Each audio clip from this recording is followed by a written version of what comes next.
Patrick Doucette, who is running for the People's Party of Canada. Patrick, good morning. Good morning. Why are you running for the People's Party? The reason I'm running for the People's Party is because of the corruption that I saw in the leadership in my country. Going back a year or year and a half, 2 years ago, when I saw what was happening, especially in particular to the SNC-Lavalin scandal and the removal of Jody Wilson-Raybould, it really shook me. It woke me up and said to myself, is this the Canada that I'm living in? And I've got to take some action. I've got to do something. So I started getting more interested in politics, and I decided to volunteer to be a candidate and to run. And that's why I'm running now as a candidate for the People's Party. In fairness, Patrick, it is a fringe party without a seat, without any representation on Parliament Hill. And that gives you little chance of winning. Why the People's Party? Why not another party? I'm sorry, I'd have to disagree with you. I don't believe it's a fringe party. It's a few years old now. It may have been considered a fringe party in the last election, and reasonably so. A lot of people looked at it that way because there were no seats won. However, we're gaining popularity by the day, and I would no longer consider us a fringe party. There was a poll just recently posted yesterday, CTV News in Saskatoon, that showed 65% of the respondents preferred Maxime Bernier to be the next Prime Minister of Canada. That's not fringe anymore. That's mainstream. So on those mainstream issues then, Patrick, one of the issues that we've been hearing an awful lot about in this community is housing and housing affordability. What would the People's Party of Canada do to address those concerns? That's definitely an important issue for the residents of Waterloo. I know that there are projects going up, that construction is happening. I think that may be also on a provincial level or even municipal level, the bylaws that they've passed to allow for things like coach houses and mini houses. I think that's a great progress that's been done, and that'll continue to be done to add places for people to live. People that are challenged in their housing situation, and the People's Party would absolutely support those type of initiatives. Absolutely. Are there any policies within the People's Party platform to do just that, or are you going to leave it up to municipal governments? Well, no. On a larger scale, the affordability of housing is related to larger economic issues. When you have rampant spending of billions and even reaching trillions of dollars, how is that going to affect the economy that there's so much spending? You're going to have inflation as a result of that. So you're also looking at a large scale. Yes, it's going to be on smaller municipal policies to encourage housing initiatives for people, but also on a larger scale, if the economy is being destroyed by our leadership, you're going to have runaway rampant inflation, and the money that is so freely printed is going to seek out things like real estate to invest in.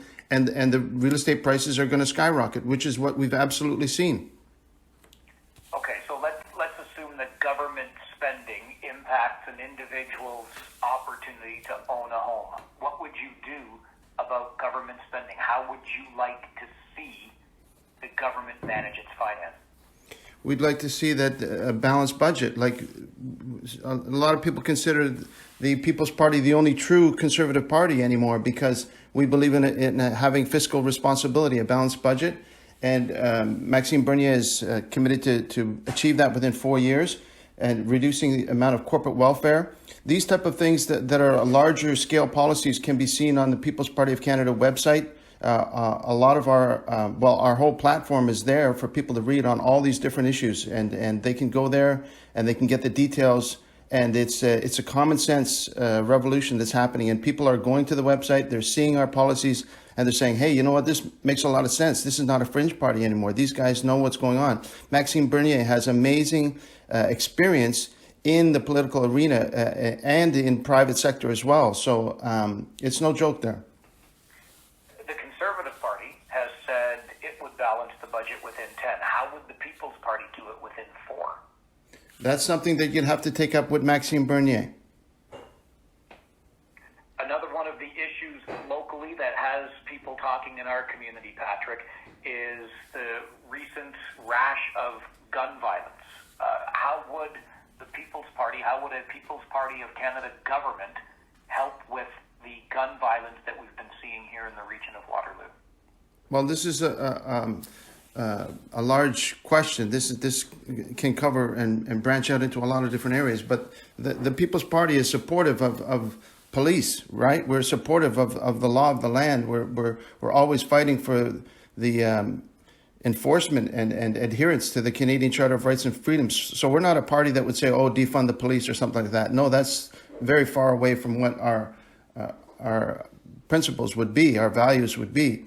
So we would be supportive of the police and the efforts that they are planning. That would be an area that they're planning on how they're going to tackle those things of gun violence, whether that's a result of overflow from other cities or an overflow from drug issues or overflow from a specific type of crime that's happening or burglary or all those type of things.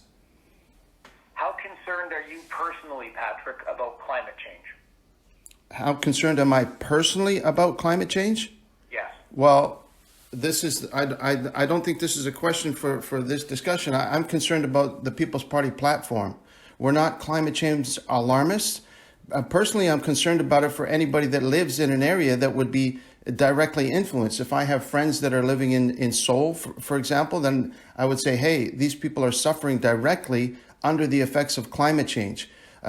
When people are an alarmist and they say that the planet is on fire, and I look out my backyard and I'm living in an idyllic setting, well, I mean, you have to use common sense, right? How concerned am I going to be? On a global scale, absolutely. Of course, it's a very important question that is way beyond my expertise, right? I'm not an environmental scientist, and so I wouldn't have a strong opinion on that because I don't have the knowledge for that.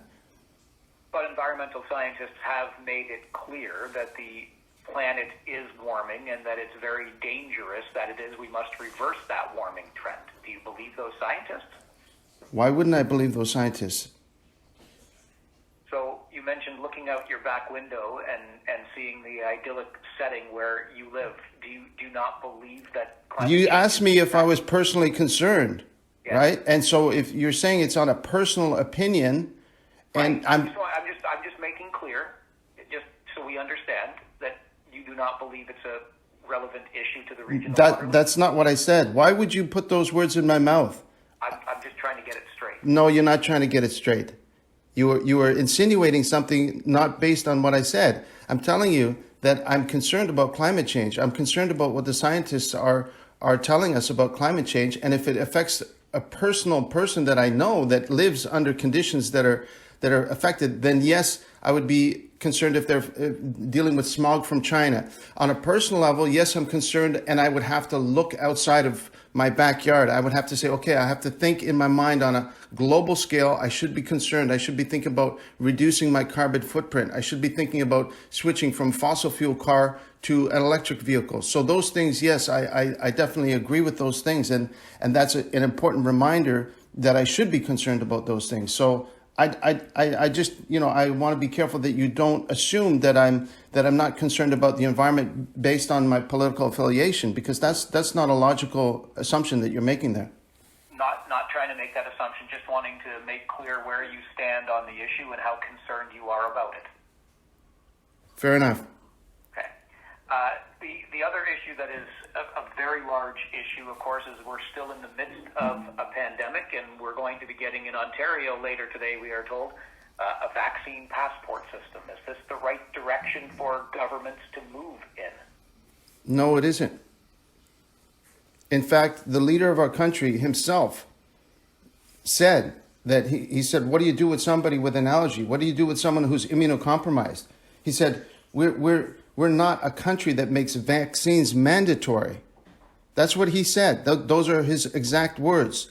And now he recently said, I believe vaccines should be mandatory for travel and planes and trains and et cetera. So he totally negated what he said earlier. And he proved to everybody that's listening out there that he lied to the Canadian people about what his plans were. A few months ago, he said that we're not a country that makes vaccines mandatory. Those were his exact words. And now the Liberal Party, their leader, is saying, I believe vaccines should be mandatory for travel. And that's wrong. The People's Party of Canada says that's not fair. We disagree with that. We disagree with mandatory vaccines, and we disagree with vaccine passports. Both of those. We're not anti-vax and we're not pro-vax. We are pro-choice. And so there is no application for a mandatory vaccination in the travel industry or anywhere else that you would support? No, I would not support that. What promise, Patrick, would you make to the people of Waterloo if they were to elect you? I would promise the people of Waterloo that I would fight to the best of my ability to preserve their rights and freedoms. I would fight against discrimination against any group, any individual, any Canadian. That would be my commitment to the people of Waterloo. Patrick, thanks very much for joining the show today. Have a great day. Thank you for having me on. I greatly appreciate it. You have a great day too. Bye-bye. Bye.